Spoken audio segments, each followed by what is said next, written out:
चलो ध्यान से सुनिए। हम लोग पढ़ रहे थे ब्रेन, और ब्रेन में आपने देख लिया था कि ब्रेन नर्वस सिस्टम यानी तंत्रिका तंत्र को आपने दो भाग में बांटा था। एक का नाम था सेंट्रल नर्वस सिस्टम और एक का नाम था peripheral nervous system. Central nervous system में दो चीज आता है, ब्रेन आता है, स्पाइनल कॉर्ड आता है। ब्रेन यानी दिमाग, स्पाइनल कॉर्ड माने मेरुरज्जु या मेरुदंड, ठीक। रीढ़ की हड्डी में जो गई हैं नसें 31 जोड़ी, ठीक, उनके विषय में पढ़ना। अभी हम लोग उसके विषय में पढ़ेंगे आगे, स्पाइनल कॉर्ड के विषय में। और दूसरा इस तरफ था पेरिफेरल नर्वस सिस्टम में ऑटोमेटिक और सोमैटिक, ऑटोमेटिक और somatic nervous system, somatic peripheral nervous system, automatic peripheral nervous system. ये हम लोग इधर वाला नहीं पढ़ रहे हैं अभी, सोमैटिक और पेरिफेरल ये पढ़ ही नहीं रहे हैं, इस तरफ वाला।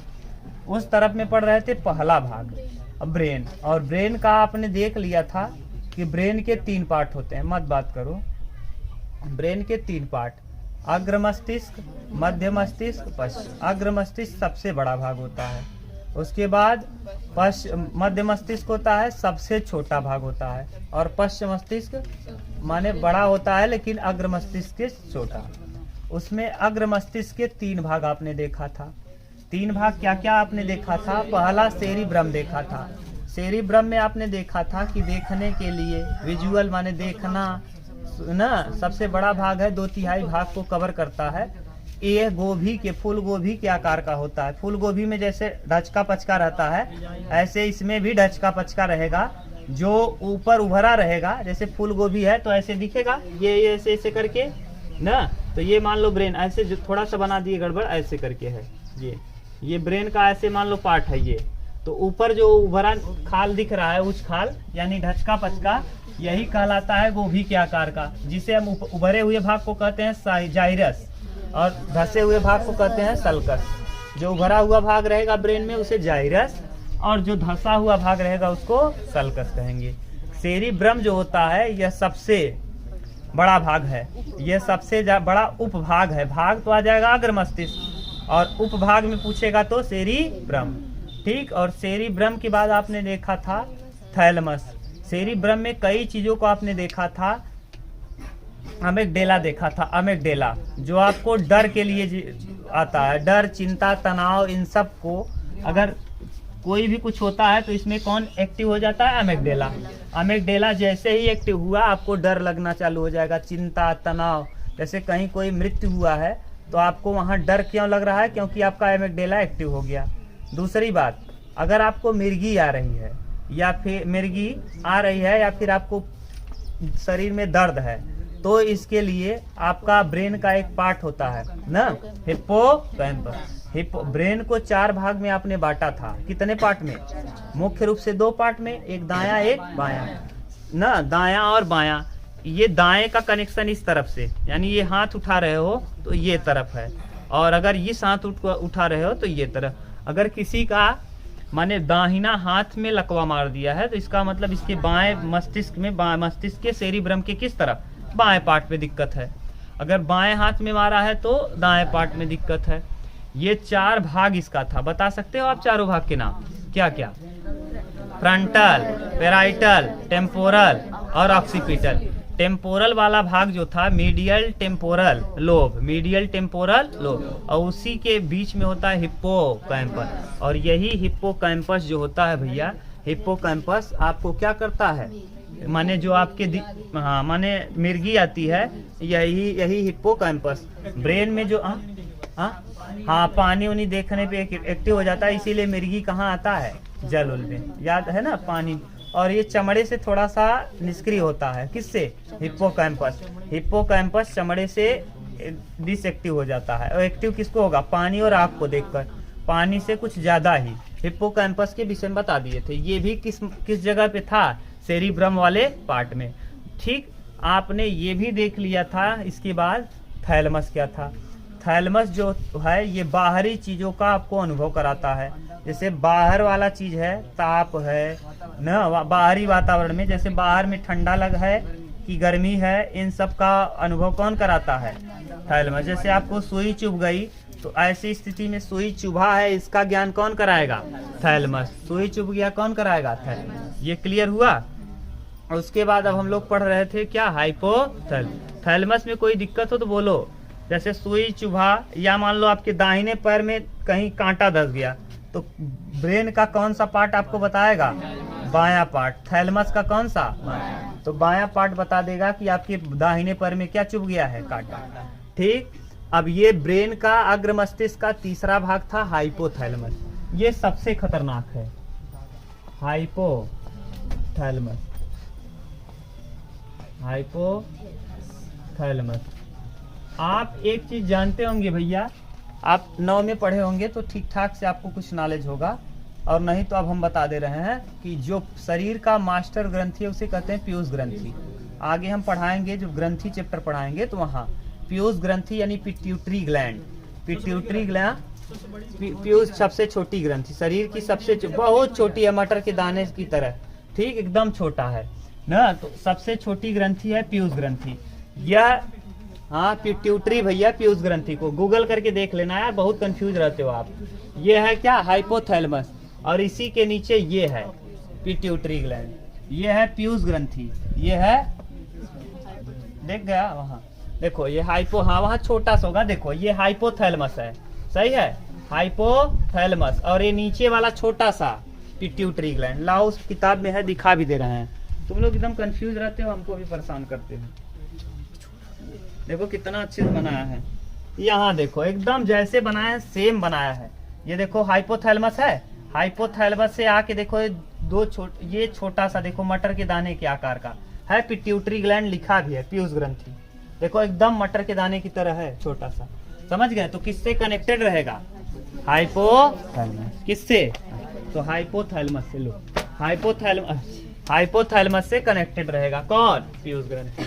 तो पीयूष ग्रंथि को ध्यान से सुनो, ये शरीर का पापा है, कौन, ये पीयूष ग्रंथि, ये शरीर का पापा है, और पापा के भी पापा, दादा, शरीर का दादा कौन है, हाइपोथैलेमस। तो पापा का पापा दादा, पापा का पापा कौन, तो हाइपोथैलेमस क्या है, हाइपोथैलेमस दादा कहलाता है। दादा क्यों इसको कहते हैं, कुछ अभी तक जब स्टडी नहीं हुई थी, आदमी के पास इतना नॉलेज नहीं था, तो मास्टर ग्रंथि अभी हम पीयूष, ये पीयूष है, इसको क्या कहते हो, पीयूष ग्रंथि, अंग्रेजी में कहेंगे पिट्यूटरी ग्लैंड ग्रंथि।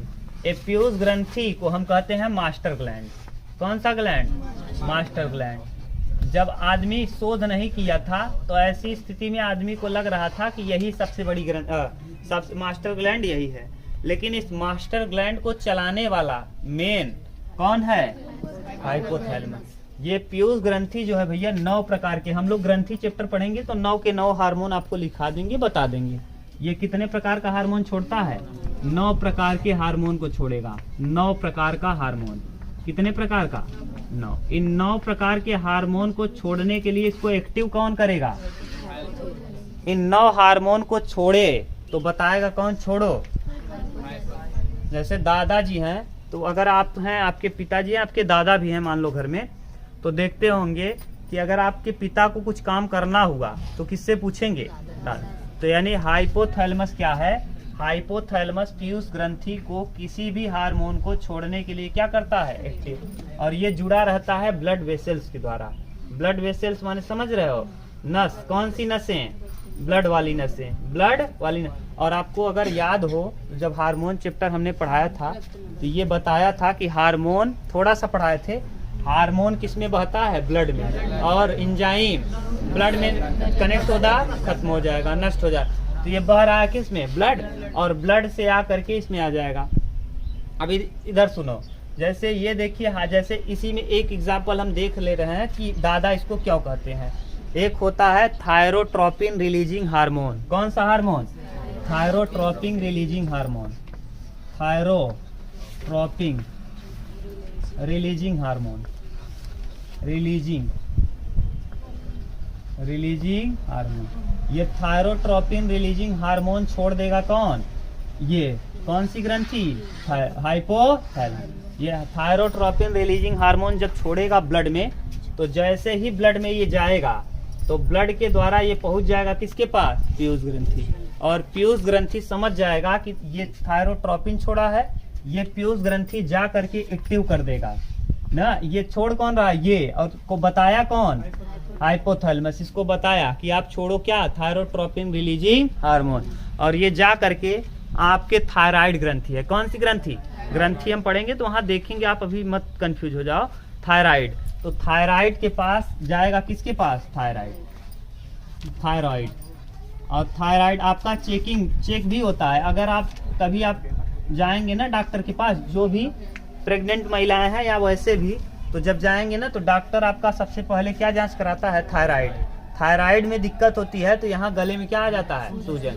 थायराइड की दवा भी रेगुलर चलती है। थायराइड बढ़ने पर शरीर भीमकाय हो जाता है, जिसको रहता है ना, रेगुलर दवा चलती है, डॉक्टर कहता है आप क्या करिए, खाइए। महिला को अगर थायराइड हो गया तो महिला पुरुष की तरह रहेगी, हिष्ट पुष्ट रहेगी, शरीर ठीक रहेगा उसका, दुबला पतला नहीं होगा, थायराइड। और दूसरी बात, थायराइड ज्यादा अगर हो गया, अगर ठीक नहीं हुआ तो महिला बांझ हो जाती है। अगर ठीक नहीं हुआ, कंट्रोल में रहा, दवा चल रहा है, ठीक है, नहीं तो दिक्कत। आगे हम पढ़ेंगे, घबराओ मत आप ना। तो थायराइड की ये दवा चलेगी ही। ये गले में बांझ कहने का मतलब क्या है, जैसे समझ गए, थायराइड ये ज्यादातर ना 1-2 लड़का या 3 लड़के के बाद ही होता है। हो सकता है किसी को पहले हो जाए तो डॉक्टर दवा देता रहता है हमेशा। इसकी दवा लगातार चलेगी ना, नहीं चलाओगे तो फिर प्रॉब्लम होगी, फिर दवा खाना पड़ेगा, ये चलता ही है।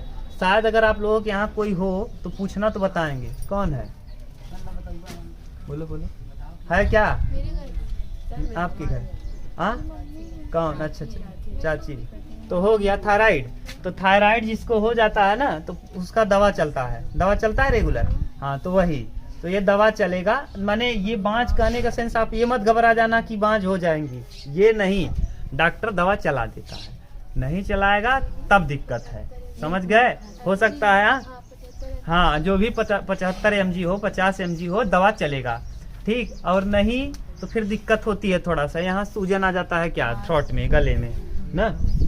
आपके सिस्टर भी है क्या घर, प्रतिमा, उसको रेगुलर दवा चलती है ना, दवा चलेगी, नहीं दवा चलेगी फिर प्रॉब्लम हो जाता है, और शरीर हिष्ट पुष्ट रहेगा उसका ना। ये सबसे बढ़िया है कि शरीर 90% क्या होगा, हिष्ट पुष्ट। तो ये देखो थायराइड ग्रंथि जो है इस,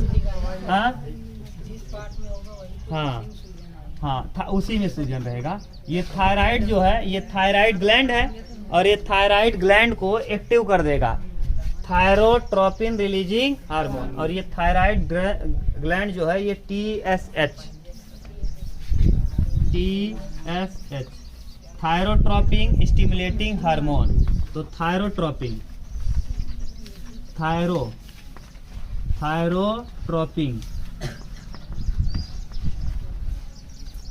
स्टिमुलेटिंग हार्मोन,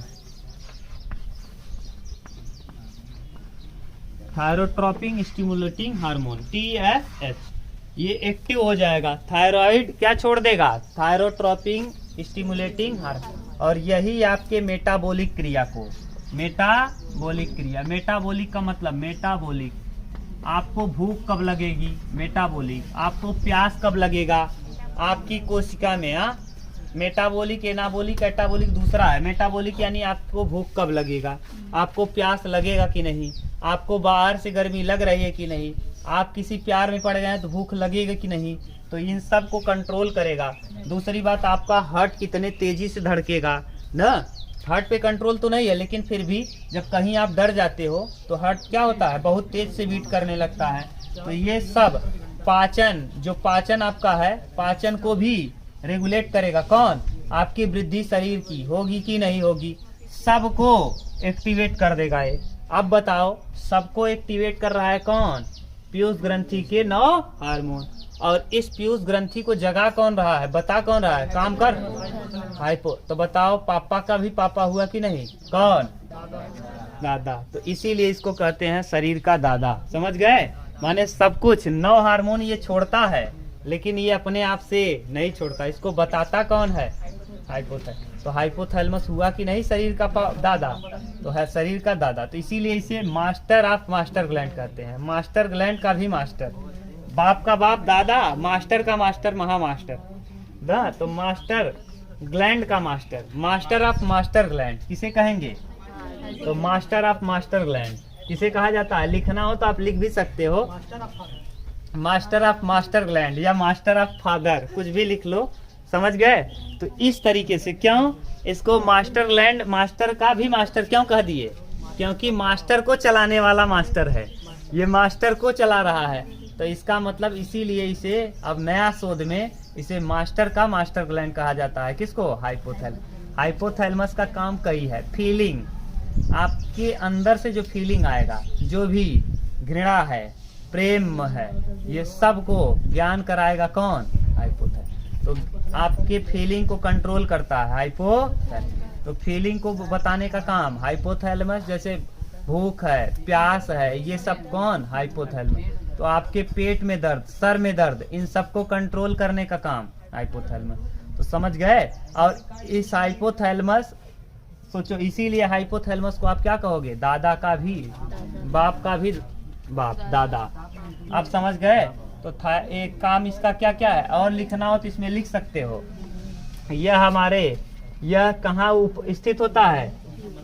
पीयूष ग्रंथि के ऊपर, पीयूष ग्रंथि के ऊपर, पीयूष ग्रंथि के ऊपर। और किस मस्तिष्क में? अग्र मस्तिष्क। किस मस्तिष्क में? अग्र मस्तिष्क का तीसरा भाग हाइपोथैलेमस। भूख, प्यास, न घृणा, न जितना भी सब कुछ है, नींद, सबको कौन करेगा? हाइपोथैलेमस। तो मेलाटोनिन, अब देखो मेलाटोनिन एक हार्मोन है जो नींद लाता है, एक्टिव करेगा किसको? इसको। ये मेलाटोनिन छोड़ देगा, आप सो जाओगे न। लेकिन बता रहा है कौन? कह रहा है दादा है, ये काम करो उसको। तो बेटवा के बाबू दे तो ही डांटा तो ही तो पिताजी, और तुम्हारे पिताजी की डांटा तो के दादा। तो हुआ कि नहीं ये पापा का पापा न, इसीलिए इसको कहते हैं क्या? दादा। उतार लो, फिर कहीं प्रॉब्लम हो तो बोलो। ये आपका माने पहला भाग खत्म हुआ ब्रेन का। कौन सा? अग्र मस्तिष्क। अब हम लोग देखेंगे कौन सा, इसको उतारो, तब हम लोग देखना चालू करते हैं कौन सा मस्तिष्क। यहाँ ये क्लियर हुआ कि नहीं आपका? इसको दादा का दादा क्यों कहेंगे? क्योंकि यही एक्टिव कर रहा है नौ हार्मोन को छोड़ने के लिए। समझ गए।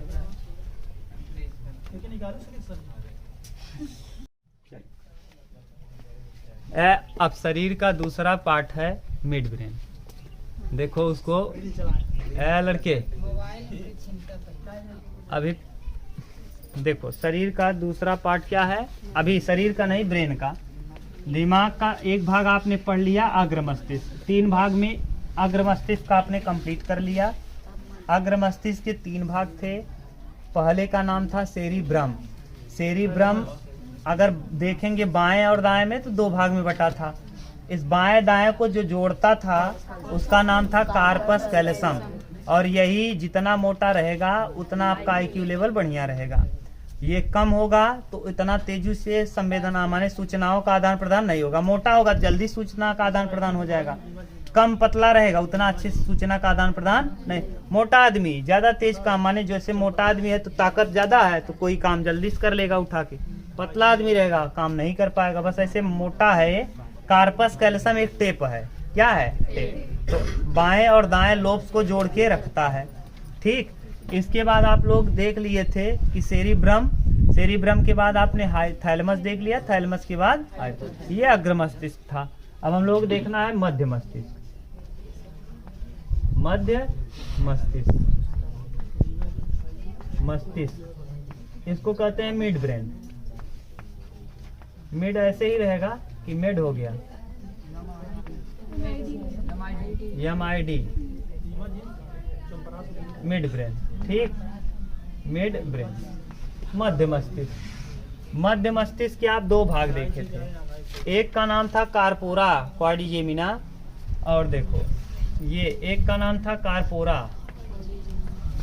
कार्पोरा क्वाड्रिजेमिना, क्वाड्रिजेमिना,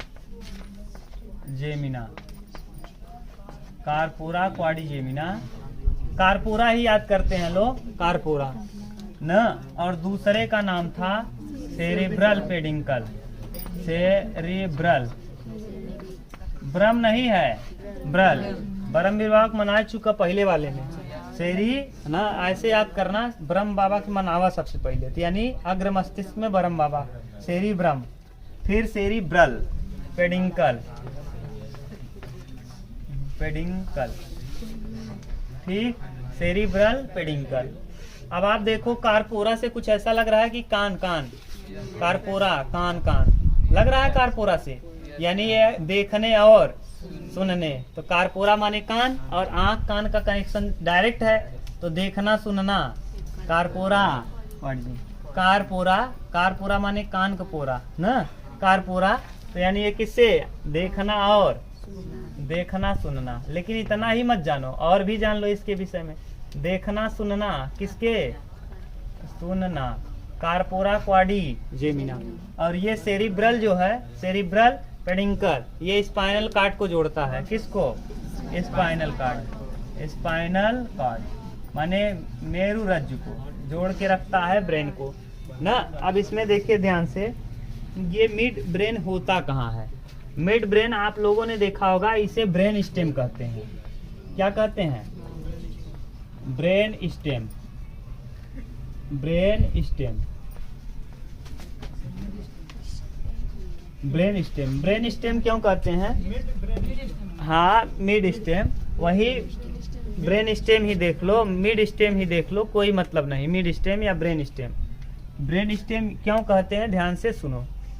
क्योंकि भैया ये जो है ना, जैसे फूल गोभी को आपको बताए थे कि हमारा जो ब्रेन है, ब्रेन का सेरिब्रम जो था, अग्र मस्तिष्क, वो पूरा फूल गोभी का जो ऊपर वाला पार्ट होता है ना, बिल्कुल वैसे होता है। आप देख लो, अगर देखना चाहो तो ये फूल गोभी की तरह दिखता भी है। थोड़ा सा आकार देखो, ये ऐसा लग रहा है कि नहीं, फूल गोभी एकदम फूल गोभी की तरह। यानी ये डंडी भी है, देखो उसमें डंडी जैसे रहता है वैसे डंडी भी इसका है। तो फूल गोभी, ये ऊपर वाला देखोगे तब ये फूल गोभी की तरह दिख रहा है, समझ गए। तो यानी ये फूल गोभी की तरह होता है।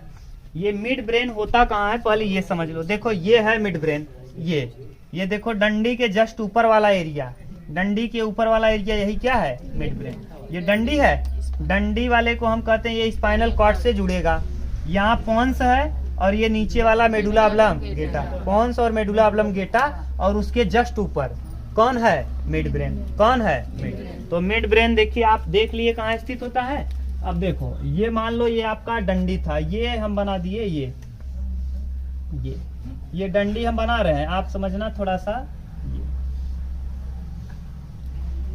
ये अब बन नहीं रहा है उतना अच्छे से आप, लेकिन फिर भी समझो कि ये वाला कहलाता है पोन्स, क्या कहलाएगा, और ये वाला मेडुला ऑब्लंगेटा, मेडुला ऑब्लंगेटा ना। आगे हम पढ़ेंगे, ये दोनों पार्ट होते हैं किस ब्रेन के, ब्रेन के पश्चिम मस्तिष्क। पश्चिम मस्तिष्क के 3 भाग, पोन्स, मेडुला ऑब्लंगेटा और सेरिबेलम। तो 2 पार्ट ये जो लिखे हैं हम, एक किस मस्तिष्क का भाग है, पश्चिम मस्तिष्क। पश्चिम मस्तिष्क के कितने भाग, एक पोन्स था, मेडुला ऑब्लंगेटा था, सेरिबेलम आपको बताए थे। सेरिब्रम, पहले ब्रह्मवीर बाबा को मनाइए, फिर सेरिब्रल, पी के तुल्य हो जाइए, और उसके बाद सेरिबेलम, बैलेंस बिगाड़ लीजिए। फिर इधर कौन है, इधर है ना, तो फिर आपका बैलेंस बिगड़ जाएगा। तो सेरिबेलम बैलेंस बिगाड़ देगा। ये 2 भाग जो आपको लिखे हैं यहाँ, ये कौन होंगे, मेडुला यानी पश्चिम मस्तिष्क, ये दोनों भाग पश्चिम मस्तिष्क। ये जो ऊपर वाला ये दिख रहा है, यही पार्ट है कौन, मिड ब्रेन। यही कहलाता है कौन सा मस्तिष्क, मध्य मस्तिष्क। यानी ये पार्ट कहलाएगा मिड ब्रेन, मध्य मस्तिष्क, मध्य मस्तिष्क। यानी जो डंडी दिख रही है, डंडी के जस्ट ऊपर वाला भाग ही क्या है, मिड ब्रेन। दिखा दें फिर से, अब आपको हो सकता है क्लियर हो ना। ये देखो डंडी दिखा, ये डंडी के जस्ट ऊपर वाला एरिया, यही क्या है, मिड ब्रेन। यहाँ देखो दिख रहा है, यहाँ लिखा भी है मिड ब्रेन, ठीक। तो ये मिड ब्रेन है, और इस मिड ब्रेन में 4 छोटे छोटे मटर के दाने होते हैं। कितने, 4, 1 2 3 4, 1 2, ऊपर के 2 दाने और नीचे के 2 दाने। इस ऊपर के 2 दाने जो हैं, इनको कहते हैं सुपीरियर कैलिकुलस, सुपीरियर कैलिकुलस, कैलिकुलस, कैलिकुलस। और नीचे वाले को इंफीरियर कैलिकुलस, इंफीरियर कैलिकुलस, कैलिकुलस, ठीक। ये सुपीरियर कैलिकुलस जो है ना भैया, यही होता है आपके आई को, आंख को। आई माने क्या, देखना, देखना। देखो आप अगर एक चीज देखे होंगे, कोई लोग अपनी आंख को खूब अच्छे से मूवमेंट करा लेते हैं ऐसे ऐसे। आप शायद माधुरी दीक्षित हीरोइन को जानते हो, तो कभी अखियां मिलाए कभी अखियां चुराए, क्या तूने किया जादू ना, कभी घबराए कभी करके, है ना गाना। उसमें आपने देखा होगा वो अपने आंख को खूब अच्छे से क्या करती है, मूवमेंट करा लेती है। जैसे हम ही हैं, इधर देख रहे हैं, आंख क्या हुआ, घूम गया, इधर देखना चालू हुआ, क्या हुआ आंख, ये व्हाइट वाला पार्ट देखो आप अगर ध्यान से, तो अगर हम इधर देखना चालू किए तो व्हाइट वाला पार्ट क्या हो गया, घसक गया। इधर देख रहे हैं तब इधर घसका, यानी ये आंख को मूवमेंट कौन प्रदान करता है, सुपीरियर कैलिकुलस। यही दो मटर के दाने देखने में जिम्मेदार होते हैं, और यही आंख के मूवमेंट को, आंख को मूवमेंट प्रदान करने के लिए कौन जिम्मेदार है, सुपीरियर कैलिकुलस। यानी मिड ब्रेन का कौन सा पार्ट, सुपीरियर कैलिकुलस। ऊपर वाले दो मटर के दाने और नीचे वाले दो, हाँ वहां देखो वो कर रहा है, करो करो एक बार करो ना, ये ऐसे कर रहा था ना, तो यानी मूवमेंट किस वजह से हो रहा है, सुपीरियर। अब नीचे वाला इंफीरियर कैलिकुलस का मतलब क्या है, यह देखिए आपके एक श्रवण शक्ति, यानी सुनने के लिए होता है। किसके लिए, अच्छा अगर हम इन दोनों को देखें तो क्या हम ये कह सकते हैं क्या दोनों को मिला करके देखना और कहाँ चला गया, तो यानी यही भाग दोनों मटर के दाने यानी किससे संबंधित रहेंगे, कार्पोरा क्वाड्रिजेमिना। बोलो कहीं दिक्कत हो तो बोलो, अब नहीं, प्रॉब्लम नहीं ना। अब आपको क्लियर हुआ होगा कि किस तरीके से। अब इसको भी दो भाग में बांटते हैं, इस ब्रेन को मुख्य रूप से मिड ब्रेन को 3, लेकिन अब देखो अगर हम इस मिड ब्रेन को अगर मुख्य 2 पार्ट हैं, मुख्य कितने पार्ट, 2। पहला बोलो ब्रेन के पार्ट, मिड ब्रेन के पार्ट, ब्रेन पार्ट 2 पार्ट, कौन कौन, टेक्टम,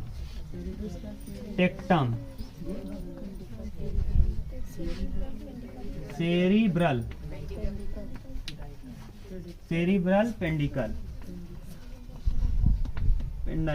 पेडाइकल होता है, सेरिब्रल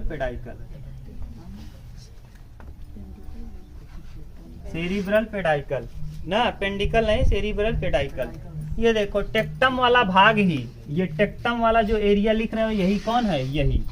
और सेरिब्रल पेडाइकल जो है यही है, ये क्या करेगा, ये स्पाइनल कॉर्ड को जोड़ेगा, समझ गए, सेरिब्रल पेडाइकल और ये टेक्टम, ये दोनों जब मिलेंगे ना तो बीच वाला भाग आके किस में जुड़ जाएगा, स्पाइनल कॉर्ड में, ठीक, कॉर्ड में। अगर अब आपको प्रॉब्लम हो मिड ब्रेन में तो बताओ, पूरा कंप्लीट लिख दिए क्या कैसे होता है पूरी कहानी। ये वाला टेक्टम कहलाएगा, ये वाला सेरिब्रल पेडाइकल, दोनों वाले भाग जब मिलेंगे तो मिल करके इसका नीचे वाला भाग आके किससे जुड़ जाएगा, स्पाइनल कॉर्ड से। अब आपको क्लियर हुआ कि मिड ब्रेन के कितने पार्ट, 2।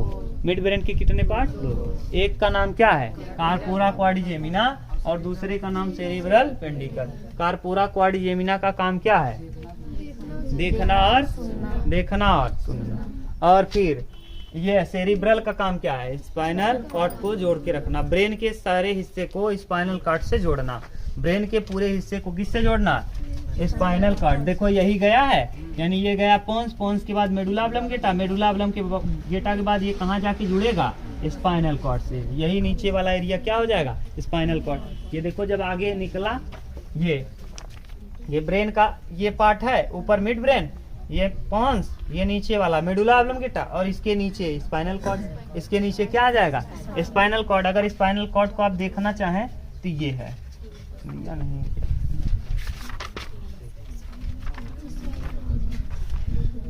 दिया, चलो नहीं दिया है, आगे हम लोग पढ़ेंगे, देख लेंगे स्पाइनल कॉर्ड वाला एरिया है नहीं, छोड़ो, हाँ नहीं दिया है, चलो जाने दो, आएगा ब्रेन वाला ना। आप कुछ पता नहीं, खत्म हो जाएगा तब मंगाएंगे क्या आप। ब्रेन के साथ साथ आप क्या मंगा लेना, ब्रेन के साथ साथ आप ग्लैंड मंगा लेना, ग्रंथि दिखा देंगे, पिट्यूटरी ग्लैंड यहाँ है, हाइपोथैलेमस सब दिखा देंगे, थायराइड पीछे इसके पैराथायराइड, एड्रिनलिन ना, किडनी के ऊपर क्या था, हाँ किडनी को क्या कहते हो अंग्रेजी में, अंग्रेजी में किडनी नहीं, तो किडनी के ऊपर अधवृक्क के ऊपर अधवृक्क, एड्रिलीन ना, हाँ वृक्क के ऊपर अधवृक्क ना, अधवृक्क वही था, वो भी हार्मोन है। तो सब दिखाते रहेंगे, वहां आप मंगाओगे ना तो पूरा रहेगा। कह देना 2 ले आए, पैसा दे देना तब ला देंगे। कौन कौन? एक ब्रेन वाला मंगा लीजिए, अच्छे समझना है तब सब आप देख पाओगे। और दूसरा मंगा लेना क्या, वही ग्लैंड, ग्रंथि, बस यही 2 मंगा लो। अब इसके बाद जरूरत नहीं पड़ेगी। इसके बाद शायद दूसरा जनन वाला भी मंगाना है, 3, एक जनन वाला मंगा लेना ना, 3 और 2 और मंगा लोगे 3 तो काम हो जाएगा कंप्लीट। ठीक, ये मिड। अब इतना सुविधा नहीं है भैया, फिर भी जितना बिना, अब हमारे पास स्लाइड होता तो पूरा अच्छे से आपको दिखा के बता देते। जिसके पास स्लाइड है वो इतना नहीं बता पाएगा। बिना स्लाइड का हम इतना बता रहे हैं, समझ लो बहुत बता रहे हैं। अगर स्लाइड होता तो कुछ पता नहीं कितना अच्छे से आपको बता देते, पूरा 3D दिखा के। अब मेरे पास नहीं है, जिसके पास है उसको बताने का टैलेंट नहीं है, जिसके पास नहीं हो लिख लिख के बता दे रहा है। ठीक, क्या करोगे ना, तो समझ गए। ये पूरा मिड ब्रेन खत्म हुआ। मिड ब्रेन के कितने पार्ट हुए? 2। एक का नाम कार्पोरा, दूसरे का नाम सेरिब्रल, दूसरे का नाम सेरिब्रल। पूरा अगर बोलना हो तो कार्पोरा क्वाड्रिजेमिना और सेरिब्रल पेंडिकल, सेरिब्रल पेंडिकल। अब कार्पोरा क्वाड्रिजेमिना को आप देखेंगे तो 4 मटर के दाने के बराबर। इनमें 2 ऊपर के बड़े दाने कहलाएंगे क्या, सुपीरियर कैलिकुलस, नीचे वाला इंफीरियर कैलिकुलस। सुपीरियर कैलिकुलस का काम होता है देखने का, यानी आप इसी की वजह से आप देख पाते हैं, या एक्टिव होगा तो आप अच्छे से देख पाएंगे, अपने आँख को मूवमेंट दे पाएंगे, मूवमेंट माने घुमा सकेंगे। और नीचे वाला कहलाएगा इन्फीरियर। इन्फीरियर कैलिकुलस का मतलब होता है क्या, सुनना। अगर ये सही रहेगा तो आपको सुनाई अच्छे से देगा। कभी कभी पर्दा फट जाता है, यानी कौन गड़बड़ हुआ, पर्दा फटा तो कौन गड़बड़ हो गया, इन्फीरियर कैलिकुलस। फिर आपको आवाज कान में सनसनाहट आएगी, कैसी, सनसन सनसन, बार बार हमेशा सनसनाहट बना रहेगा। तो डॉक्टर समझ जाता है। कभी कभी आँख कान में प्रॉब्लम होती है, लेकिन चेक करता है ब्रेन को। क्यों? क्योंकि ब्रेन का कौन सा पार्ट गड़बड़ हो गया, इन्फीरियर कैलिकुलस। ये ब्रेन वाला पार्ट हो गया, कान एकदम सही रहेगा। और कहाँ दिक्कत है आपके, ठीक। तो ये अब आपको कोई प्रॉब्लम हो तो बताएं, और नहीं तो फिर अब हम लोगों को देखना है कौन सा मस्तिष्क, पश्चिम मस्तिष्क हम लोग देखेंगे कल। ठीक, बस आज इतना।